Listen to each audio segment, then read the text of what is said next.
Después de la visita que ustedes realizaran inicialmente conmigo, pues me dediqué un poco a tratar de contestar de una forma clara y concisa sus preguntas, por ejemplo, ¿qué es la lingüística? Pues si vamos al libro, lo explica de manera contundente, dice, es la disciplina que estudia las estructuras y formas de la lengua. Además, explica las leyes y funcionamientos que rigen en el lenguaje en un determinado lugar y tiempo. Esto pareciera, creo, una definición tan científica que a veces nos es un poco difícil de que penetre a nuestro cerebro o que lo podamos expresar o comunicar. ¿Cuáles serían, en este caso, y perdón que haga una pregunta a consecuencia de otra hecha a mí, cuáles serían sus dudas y cuáles serían los planteamientos que usted necesita como para poder ampliar una respuesta como esta? Actualmente sabemos muy bien que la lingüística estudia la estructura de la lengua en determinado lugar y contexto. En Guatemala pues hemos tenido mucho extranjerismo, muchas palabras de moda. Entonces, ¿en qué afecta este tipo de extranjerismos a la lengua actual en Guatemala? O si la ayuda a progresar. Sabemos muy bien que hay palabras que se han institucionalizado, por así decirlo, por la RAE, como facebookear, tuitear, que son palabras extranjeras, pero que actualmente se utilizan en Guatemala. Entonces, ¿es para bien o para mal el uso de estos extranjerismos en la lengua guatemalteca? Tengo un amigo que dice sí y no. ¿Cómo así, verdad?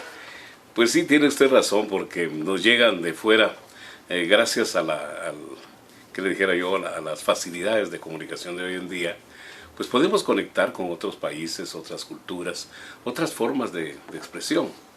Yo le diría que en algunos casos podría ser un enriquecimiento de nuestro lenguaje, como sucedió, por ejemplo, en épocas pasadas, cuando los idiomas romances fueron creándose y nutriéndose justamente de palabras que llegaron de otras culturas. En el español hay muchas palabras que son de origen árabe y eso enriqueció el lenguaje, no lo destruyó ni lo deformó, sino al contrario, le dio nuevas formas de expresión. En el caso de lo que ahora sucede con nosotros en la digitalización y aparte de ello las comunicaciones a larga distancia, nos llevan a conocer, por ejemplo, formas de expresión de otras personas, de otros modos de expresión. Por ejemplo, ¿quién tiene la razón? ¿Los argentinos cuando dicen la chanza o nosotros cuando decimos el chance? Porque el contenido, ¿qué es lo que? ¿La chanza o el chance qué es? Es la oportunidad, ¿verdad? Entonces, ¿quién tendrá razón? ¿Los argentinos? ¿O lo tenemos quienes decimos el chance? Yo he escuchado a muchos, sobre todo narradores deportivos, que escuchando a los argentinos decir la chanza, pues lo copiaron y ahora dicen la chanza. Tendríamos que investigar entonces quién tiene la razón, porque si estamos hablando de la oportunidad y la oportunidad es un término femenino, entonces podría ser la chanza, puede ser que ellos estén en lo correcto. Ahora, cuando usted me hablaba justamente, me hablaba de el tuitear, es como cuando, por ejemplo, alguien le dice a usted, mire, cloché. ¿Pero qué es cloche? ¿Es cloche un verbo? Cuando hablamos en términos publicitarios, por ejemplo, dicen la locación. Pero existe en español locación. ¿O qué quiere decir en locación? ¿Cuál es el concepto de locación? Es decir, que hay palabras y expresiones del inglés que nos llegan y nosotros los convertimos a veces en verbo, lo que no es verbo. O sea, le damos una utilización equivocada. Cuando hablamos de locación, location en inglés, pero locación para nosotros es rentar.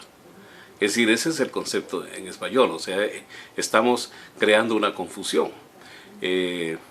Cuando hablamos de paneo a la izquierda, panea a la derecha, estamos adoptando ciertas expresiones del inglés como tilde up, un back.